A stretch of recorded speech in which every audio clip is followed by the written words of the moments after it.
지금 사도 바울이 로마서 3장에서 가르치고 있는 것은 유대인과 헬라인이 전부 다 죄 아래 있다 하는 것을 우리에게 가르쳐주고 있습니다.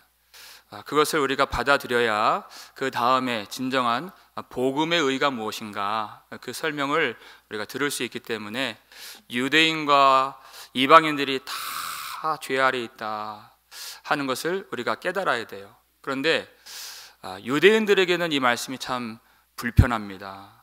그들의 질문이 뭐냐면, 우리는 성별을 받았는데, 우리는 하나님께 선택을 받았고 우리는 할례를 받았는데 그러면 그 의미는 뭐냐 이렇게 할 수 있다는 거죠. 우리 1절 2절 말씀 우리 함께 읽겠습니다. 그런즉 유대인의 나음이 무엇이며 할례의 유익이 무엇이냐? 범사에 많으니 우선은 그들이 하나님의 말씀을 맡았음이니라. 아멘. 유대인의 유익이 무엇이냐?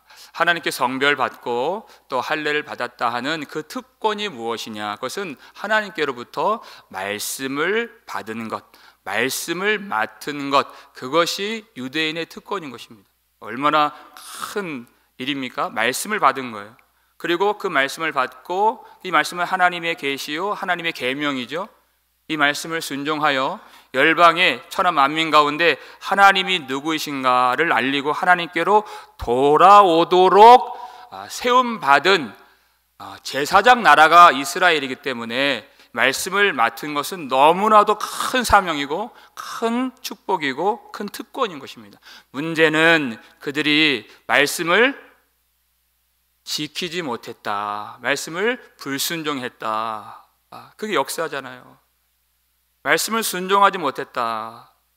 그러니까 나올 수 있는 질문이 뭐냐면, 하나님이 이스라엘 나라에게 말씀을 주신 것이 그들의 유익이고 특권인데, 하나님의 뜻인데, 그러면 하나님이 이스라엘 백성들에게 말씀을 주신 것이 헛된 일입니까? 라는 질문이에요. 그러면 하나님이 실패한 것입니까? 라는 질문이 나올 수 있다는 것입니다. 그럴 때 바울이 우리에게 가르쳐주는 말씀이 3절 말씀이에요. 읽겠습니다. 3절. 어떤 자들이 믿지 아니하였으면 어찌하리요? 그 믿지 아니함이 하나님의 미쁘심을 패하겠느냐? 아멘. 여러분, 하나님의 미쁘심, 그럼 미쁘심 무슨 뜻입니까? 하나님의 신실하심이란 뜻이에요. 하나님은 믿을 만한 분이시다라는 뜻이에요. 하나님은 모든 약속을 지키시는 분이십니다. 모든 말씀을 이루시는 분이시다. 이것이 하나님의 미쁘심이에요. 그들이 실패했다고, 믿지 않았다고 하나님의 미쁘심을 그들의 불순종이 패하겠느냐? 그럴 수 없느니라. 이렇게 되는 것입니다. 그들이 불순종했지만 그것 때문에 하나님이 믿을 만한 분이 아니시냐? 하나님이 자기 백성을 버리시는 그런 악한 분이시냐, 불의한 분이시냐? 그럴 수 없느니라. 이렇게 되는 것입니다. 이어서 4절 말씀 함께 읽겠습니다. 그럴 수 없느니라. 사람은 다 거짓되되 오직 하나님은 참되시다 할지어다. 기록된 바 주께서 주의 말씀에 의롭다함을 얻으시고 판단받으실 때에 이기려 하심이라 함과 같으니라. 아멘. 그럴 수 없느니라. 사람은 다 거짓되되, 사람은 다 거짓되지만 실패하지만, 이런 뜻이에요. 오직 하나님은 참되시다. 이것이 구원의 근거예요. 하나님의 참되심이 우리의 소망인 것입니다. 사람은 다 거짓되되, 여러분 이거를 아셔야 됩니다. 이거를 알아야 참되신 하나님을 의지하는 믿음으로 나아갈 수 있는 것이에요. 사람은 다 거짓되되 누가 들어갑니까? 내가 거짓되다라는 것이에요. 내가 거짓된 존재이다라는 것이에요.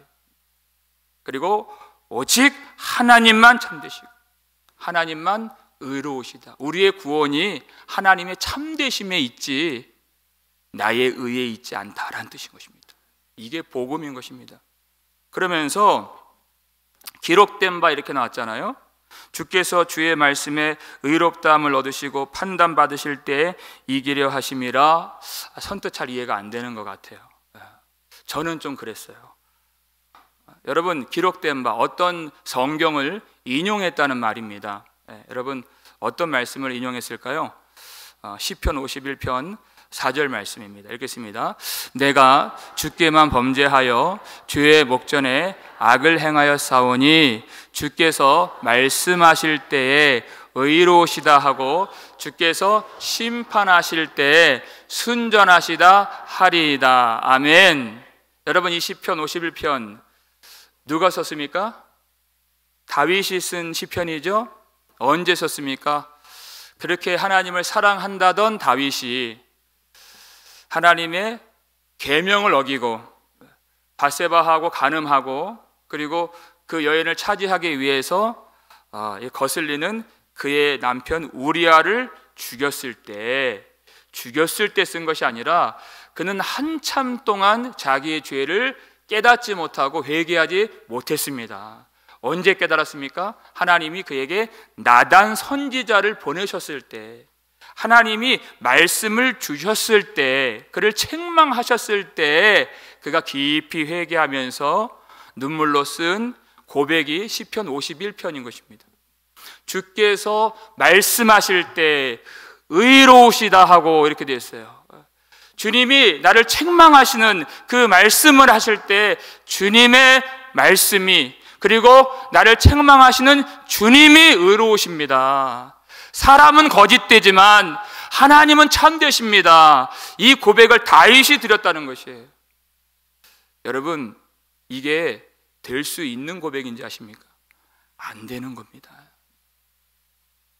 요아스라는 왕이 있습니다. 성전을 보수하고 그렇게 하나님을 향한 열심이 있었던, 그런 하나님도 정직하다 이렇게 인정해 주셨던 요아스 왕이 있죠. 근데 그가 막판에 우상을 섬겼어요. 그래서 하나님이 그를 돌이키시려고 선지자를 보내시고 또 선지자를 보내시고, 근데 말을 듣지 않는 거예요. 근데 급기야는 누구를 보내십니까? 여호야다의 아들이에요.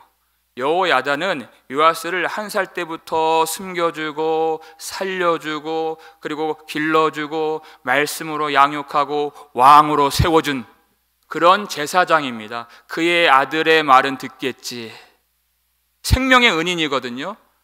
여호야다의 아들 스가랴의 말은 듣겠지. 그래서 스가랴가 그 앞에 나가서 왕이 어찌하여 하나님을 버렸나이까 그랬어요. 그랬더니 요아스가 어떻게 합니까? 명령을 합니다. 여호와의 뜰에 저 스가랴를 쳐 죽이라는 것입니다. 죽이라는 것입니다. 회개를 못합니다. 유다의 왕인데 회개를 못해요. 말씀을 받지를 못합니다. 하나님의 그 책망의 말씀, 의로운 말씀을 받아내지를 못합니다. 말씀을 못 받으니까 어떻게 합니까? 보냄을 받은 자, 하나님이 보내신 그 보냄받은 자를 죽이라 하는 것이에요.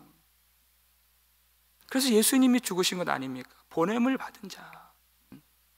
그게 우리의 모습이에요. 그런데 다윗은 그 책망의 말씀 앞에서 하나님이 의로우십니다. 나는 주님의 목전에서 죄 범한 것밖에는 없습니다. 이렇게 고백을 했다는 것입니다. 얼마나 놀라운 고백입니까? 여러분, 이스라엘 백성들은 항상 하나님께 하는 말이, 하나님 왜 우리를 이렇게 대하십니까? 왜 날마다 우리가 징벌을 받습니까? 하나님의 성별받은 백성인데 왜 이 고난을 당합니까? 그들이 회개를 내놓아야 할 때 그들은 원망을 내놓고 불평을 내놓았습니다. 왜냐하면 자기의 죄를 모르기 때문이에요. 자기가 의로운 줄 알기 때문이에요. 하나님의 의로우심을 모르기 때문에 다윗은 하나님의 의로우심을 고백하고 있습니다. 회개하는 자는 하나님의 의로우심을 깨달은 자예요. 동시에 자기의 거짓됨, 사람은 다 거짓되되 이것을 깨달은 자예요. 그래서 회개할 수 있는 것입니다. 급기야는 뭐라고 고백해요? 주께서 심판하실 때 순전하시다 하리이다 이렇게 고백을 했죠. 주께서 나를 심판하실 때 그것이 의로운 심판이고 하나님이 순전케 되시는, 하나님의 의가 나타나게 되시는 그런 심판이 될 것입니다. 나는 죽어야 마땅합니다. 여러분, 누가 이렇게 고백을 하나요? 자기가 죽어야 마땅하다고 하는 이 고백을 누가 할 수 있습니까? 내가 심판을 받아야 하나님의 공의가 온전히 세워지고 하나님의 의로우심이 드러납니다. 이렇게 고백을 했어요. 여러분, 하나님이 왜 다윗을 모든 왕들의 정직함의 기준으로 삼아주셨는지 이제 아시겠죠? 여러분, 다윗은 자기를 죽여달라고 한 말이 아니에요. 무슨 말입니까? 하나님의 값없이 주시는 은혜를 전적으로 의지하는 것입니다. 예수 그리스도 안에서 하나님이 장차 베푸실 그 놀라운 복음의 은혜를 미리 보았던 자가 다윗이에요. 그러니까 하나님이 다윗을 기뻐하지 않을 수가 없으셨던 것입니다. 다윗이 뭐라고 고백했다고요? 주께서 심판하실 때 순전하시다 하리이다. 그런데 그 시편 51편 4절 말씀을 바울이 인용한 거죠. 그런데 성령 안에서, 여러분, 바울이 성경을 인용할 때 많은 부분에서 성령 안에서 자유롭게 인용을 해요. 자유롭게. 그 속에 그냥 문자적으로 인용한 것이 아니라 복음의 뜻을 더 가미하고 복음을 더 밝히는 쪽으로, 복음의 의미를 더 개진하는 방향으로 그가 인용을 하더라. 그런 장면이 많이 있어요. 근데 다윗은 주께서 심판하실 때 이렇게 얘기했는데 바울은 어떻게 인용을 했어요? 주께서 판단 받으실 때 이기려 하심이라 이렇게 했죠. 다윗은 자기가 심판을 받는 것, 주님이 심판을 하는 것을 말했는데 바울은 주께서 판단 받으시는 것을 얘기했다. 왜냐하면 바울이 이 속에서 이 다윗의 회개 가운데 놀라운 복음의 은혜를 깨달았기 때문에 이런 방식으로 인용을 한 것입니다. 주님이 판단을 받으신다라는 내용이에요. 여러분, 정말 말이 안 되죠. 주님이 어떻게 판단을 받으십니까? 근데 생각해 보면 우리가 매일매일 하는 일이 짓는 죄가 주님을 판단하는 죄라는 거예요. 거짓된 인간이 거룩하신 하나님에 대하여 판단하는 거. 하나님 왜 나를 이렇게 하십니까?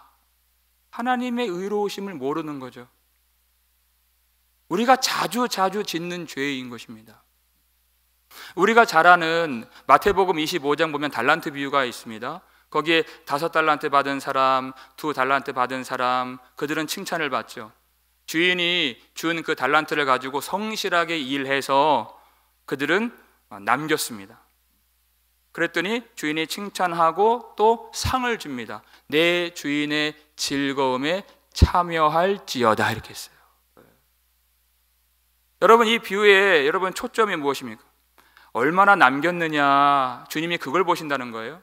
얼마나 남겼느냐, 교회가 얼마나 커졌느냐.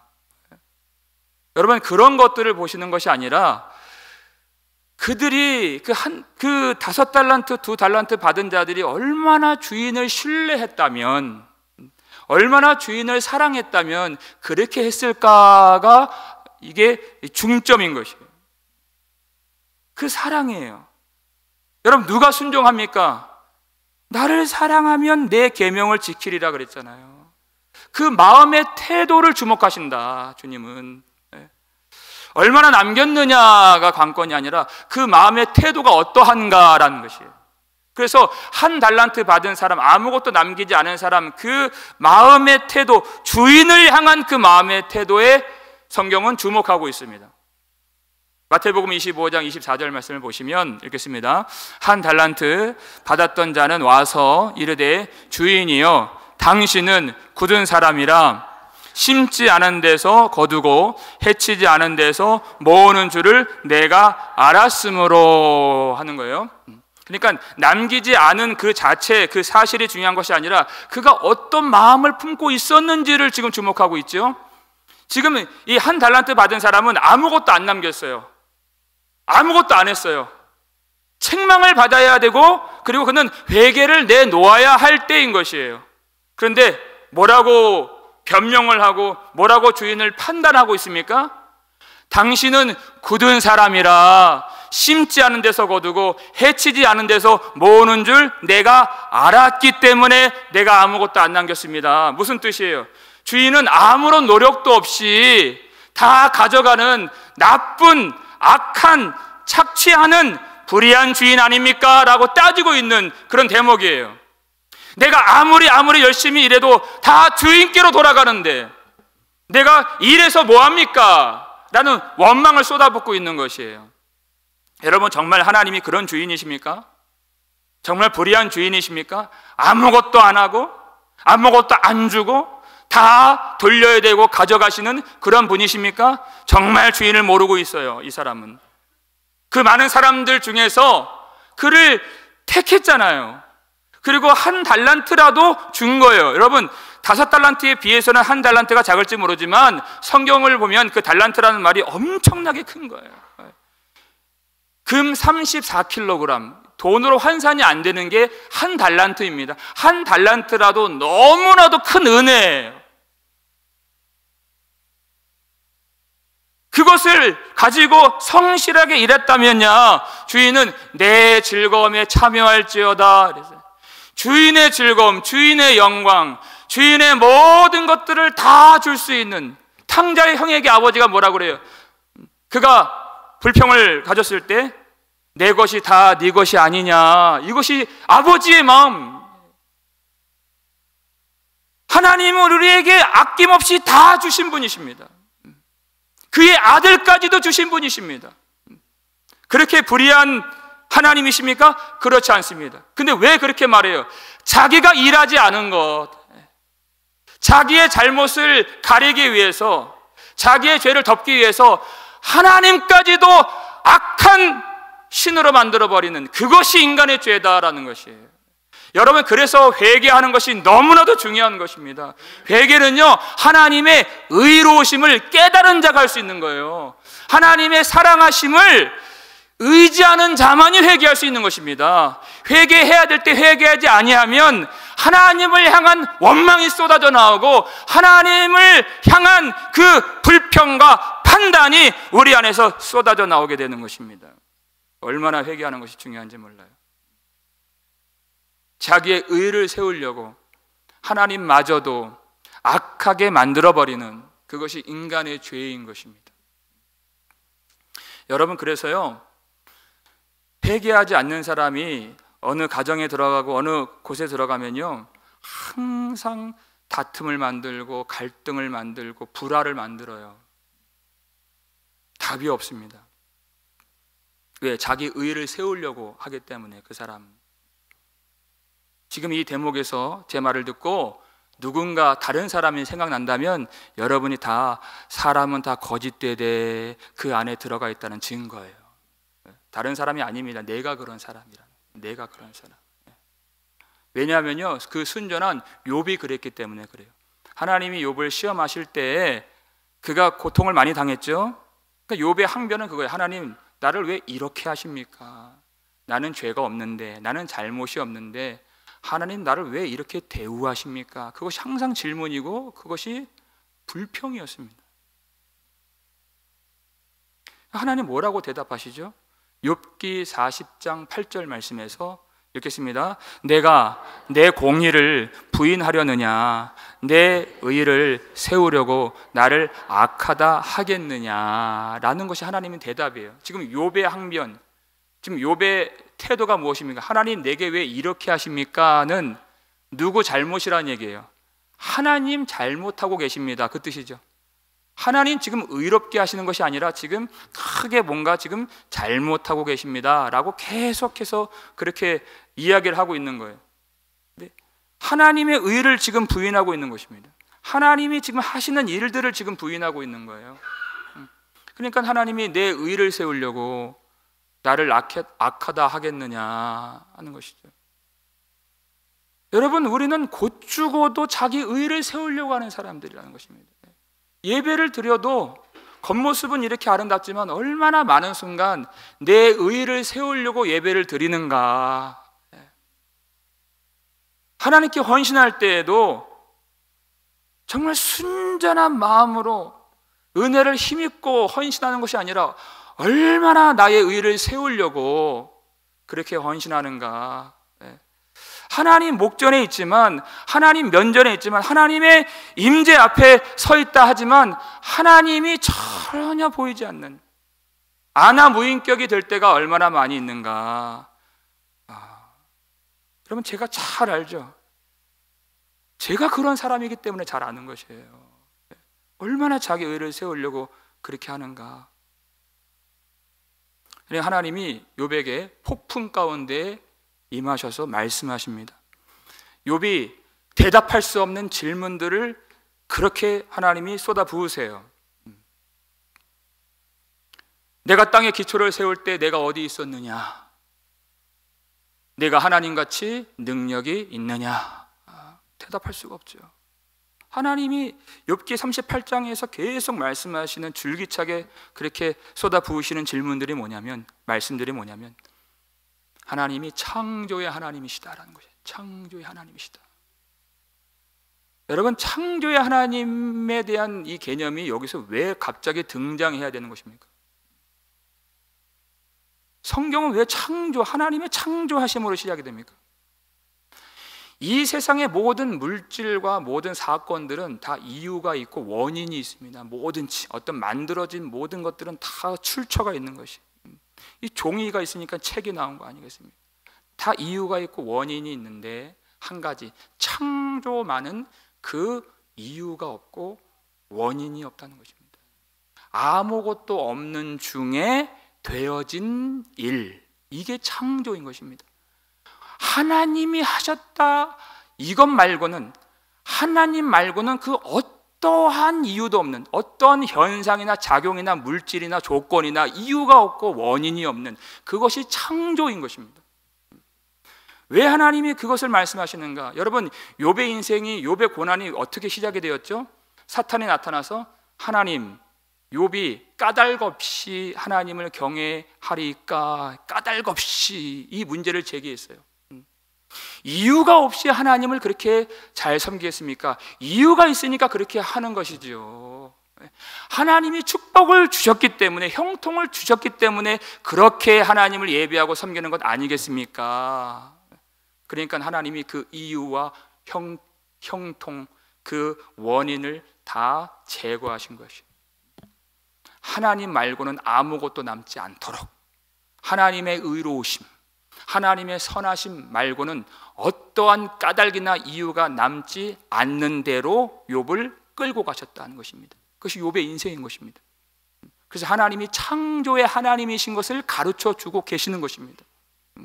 왜냐하면 그 창조의 능력이 바로 구원의 능력이기 때문에 그렇습니다. 왜 구원의 능력이 되는가? 로마서 3장은 지금 그것을 우리에게 가르쳐 주고 있는 것입니다.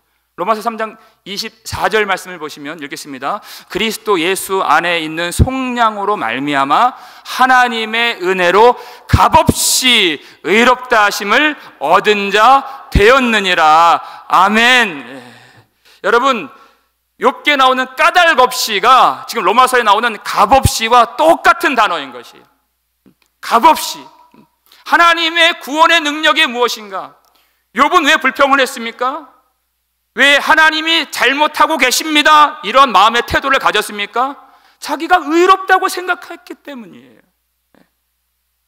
근데 구원이란 욥 자신의 의로움에 있는 것이 아니라, 그의 어떠한 자격에 있는 것이 아니라, 그의 어떤 조건에 있는 것이 아니라, 아무런 자격 없는 자에게 하나님의 은혜로 말미암는, 까닭없이 값없이 예수님이 십자가에서 피 흘려주신 하나님의 은혜로 말미암는 구원인 것을 가르쳐 주시기 위해서 욥의 인생을 허락해 주신 것이고, 우리도 그 자리로 끌고 가시고 계신다는 것입니다.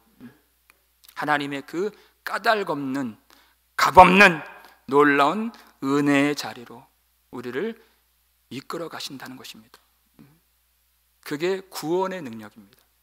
우리 어떤 자격으로, 우리의 의로움으로 구원을 받는 것이 아니라 하나님의 의로우심으로, 하나님의 전적인 은혜로 값없이 받는 구원.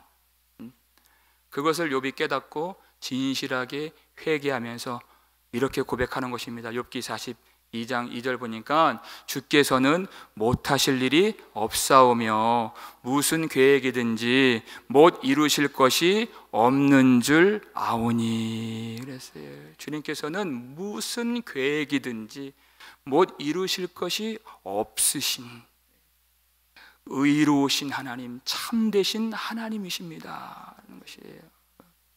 죄 없는 나를 악하게 대하신 하나님이 아니라, 욥기 1장에서 그 사탄이 참소하잖아요. 그 마귀 사탄이 도무지 참소할 수 없는 의로운 자리로 나를 이끄시기 위하여 그 모든 일을 담당하시고 나와 함께 하신 의로우신 하나님, 그 하나님을 깨닫고 지금 회개하고 있는 것입니다. 마지막 순간에 회개하잖아요. 그러니까 욥은 여러분 어떤 그 도덕적인 죄 때문에 회개하는 것이 아니에요. 하나님을 모르는 죄, 하나님을 몰랐던 죄, 그것을 회개하고 있는 것입니다. 까닭 없이, 아무런 자격 없이, 값 없이 예수 그리스도의 보혈로 하나님 당신의 영광스러운 구원의 뜻을 다 이루시는 그 하나님을 의지할 때 진실하게 회개가 터져나오게 되었다 하는 것이에요. 그러니까 회개라는 것이 무엇입니까? 하나님을 판단하는 자리에서 너의 의를 세우려고 나를 악하다 하겠느냐, 하나님을 판단하는 자리에서 하나님의 의로우심 앞에 순복하고 승복하는 그 자리로 넘어가는 것이 회개인 것입니다. 하나님의 그 구원의 계획을 우리에게도 다 이루어 주시려고 그의 아들을 이 땅에 보내신 것입니다. 예수님은 의로우신 하나님의 아들이시고, 예수님은 창조주이시고 심판의 주님이신데, 예수님은 하나님이신데 이 땅에서 어떠한 일을 당하셨습니까? 욥이 되셔서 그 모든 고난을 짊어지셨습니다. 거짓된 사람들은 다 거짓되대 그러잖아요. 그러니까 옳지 않아요. 사람들의 판단, 사람들의 결정 다 옳지 않아요. 그런데 옳지 않은 거짓된 사람들의 법정에 서신, 피고석에 서신 심판주이신 예수님이 인간들, 거짓된 사람들의 법정에 피고석에 서신 예수님이 되셨다라는 것이, 죄가 없지만 고난을 받으셨다. 그리고 주께서 판단을 받으셨다. 그런데 그 거짓된 사람들이 의로우신 예수님을 못 보고 어떻게 판결을 내렸습니까? 사형 선고를 내렸다는 것입니다. 그리고 십자가에서 죽임을 당하셨다. 주께서 심판을 당하실 때가 성취가 된 것입니다. 어떤 결과가 이루어지게 되었습니까? 로마서 3장 25절 말씀 읽겠습니다. 이 예수를 하나님이 그의 피로서 믿음으로 말미암는 화목제물로 세우셨으니 이는 하나님께서 길이 참으시는 중에 전에 지은 죄를 간과하심으로 자기의 의로우심을 나타내려 하심이니. 아멘. 여러분, 예수님을 십자가에 넘겨준 주체가 누구라고 되어 있습니까? 이 예수를 하나님이 그의 피로써 믿음으로 말미암는 화목제물로 세우셨으니, 하나님이 십자가를 세웠고 하나님이 그 십자가에 그 아들을 내어 주신 주체자가 되신다. 하나님이 하셨다. 다윗은 뭐라고 고백했어요? 주께서 나를 심판하실 때 순전하리이다, 이렇게 고백했어요. 근데 하나님의 뜻이 어떻게 성취됐습니까? 다윗이 심판을 받는 것이 아니라, 그런 심판을 받아야 될 사람이지만 다윗의 후손으로 오신 예수 그리스도께서 판단을 받으실 때 심판을 받으심으로 이기려 하심이라. 하나님의 모든 뜻이 성취되게 하셨다라는 것입니다. 그것이 하나님의 구원의 계획인 것입니다. 여러분, 이 말씀을 쭉, 이 흐름을 보세요. 하나님이 무엇을 드러내세요? 우리 속에 있는 거짓과 죄를 다 드러내시죠. 사람은 다 거짓되되 이것을 우리가 수납해야 복음의 의로 나아갈 수 있기 때문이에요. 십자가가 바로 그것입니다. 여러분, 그의 찔림은 우리의 허물 때문이요, 이렇게 되어 있어요. 우리 죄 때문에 예수님이 죽으신 그 십자가가 섰는데 어떻게 우리가 그 앞에서 죄 없습니다, 가룟 유다처럼 나는 아니지요, 나는 아니지요, 그렇게 할 수가 있겠습니까? 어떻게 핑계를 댈 수가 있습니까? 회개를 내놓아야 할 때 어떻게 원망을 내놓을 수 있겠습니까? 그렇게 할 수 없습니다. 십자가 앞에서는 우리의 모든 거짓, 우리의 모든 허물, 우리의 모든 죄악 다 드러나게 되는 것입니다. 사람은 다 거짓되되, 근데 그 죄가 다 드러났어요? 근데 우리를 죽이시려고 드러내셨습니까? 그렇지 않다는 것입니다. 우리 죄를 다 드러내신 다음에는 오직 하나님은 참되시다는 것이에요. 예수님이 심판을 받으심으로, 예수님이 판단을 받으심으로, 우리가 죽어야 할 그 십자가 그 자리에서 심판을 당하심으로, 하나님의 모든 진노와 형벌이 예수님 위에 부어지심으로 우리는 전혀 죄가 없는 자같이 의롭다 하심을 얻은 자가 된 것입니다.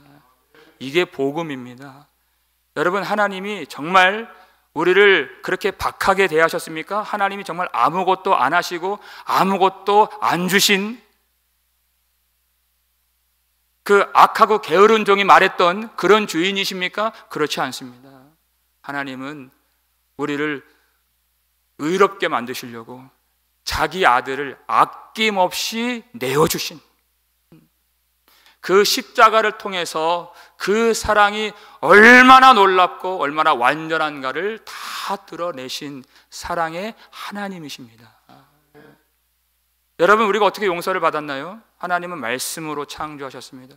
빛이 있으라 하심에 빛이 있었고 다 그렇게 되었어요. 그런데 여러분, 용서는 그렇게 되는 것이 아닙니다. 내가 너를 용서하노라, 그렇게 될 수 있는 용서가 아닙니다. 율법을 보세요.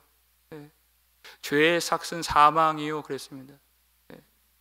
사망이 없다면, 화목 제물에, 속죄 제물에 피 흘림이 없다면 사함도 없고 죄 사함도 없는 것입니다.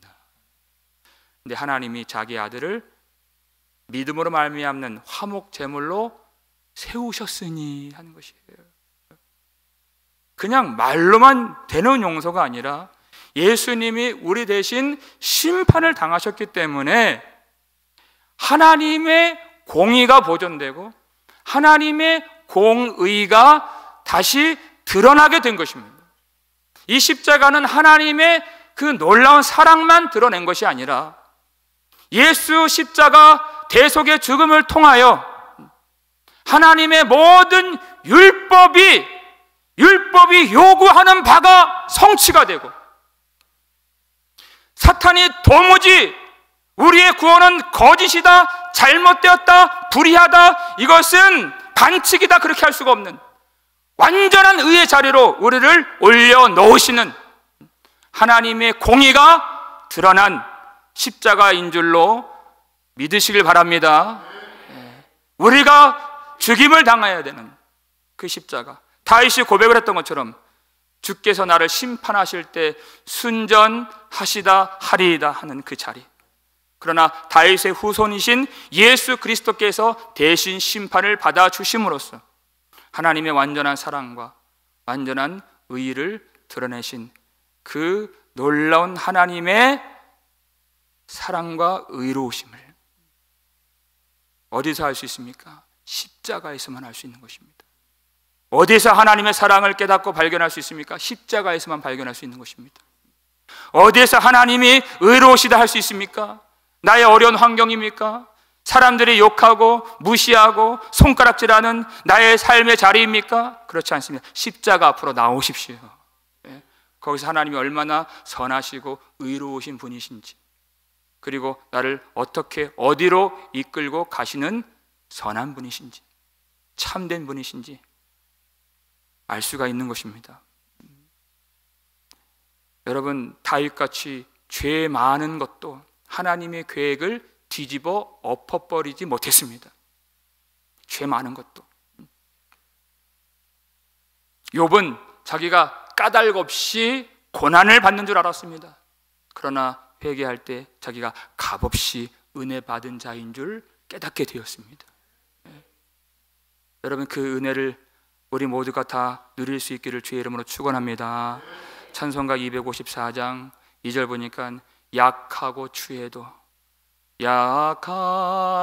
추해도 주께로 나가면 힘주시고 내 추함을 곧 씻어주시네.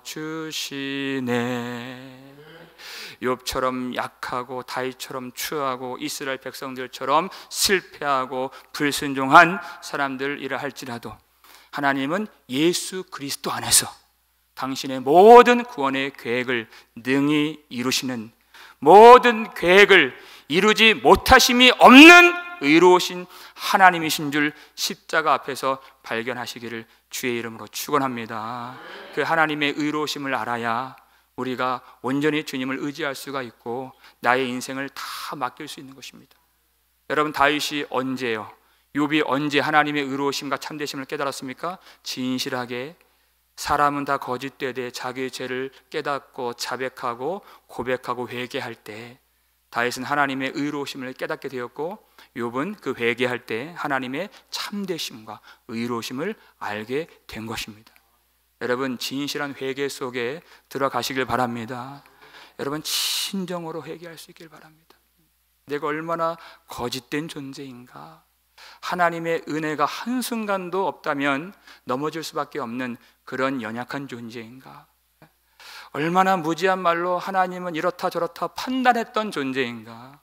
더 이상 나의 거짓말로 의로우신 거룩하신 하나님을 판단하지 말고 진실하게 회개하여서 나의 거짓과 원망과 불평을 다 버리고 나의 인생의 가장 어려운 순간에 있을 때에도 까닭없이 값없이 내게 구속의 은혜를 한없이 베풀어 주신 하나님의 놀라운 은혜 예수 그리스도의 사랑으로 말미암아 찬양하고 하나님의 의로우심 때문에 예배하고 송축하고 경배하고 주님을 노래할 수 있는 그 은혜로 말미암아 하나님 앞에 다시 서서 하나님께 온전히 달려갈 수 있는, 주님의 사랑의 품 안에 파고 들어갈 수 있는 저와 여러분 되시기를 주님의 이름으로 축원합니다.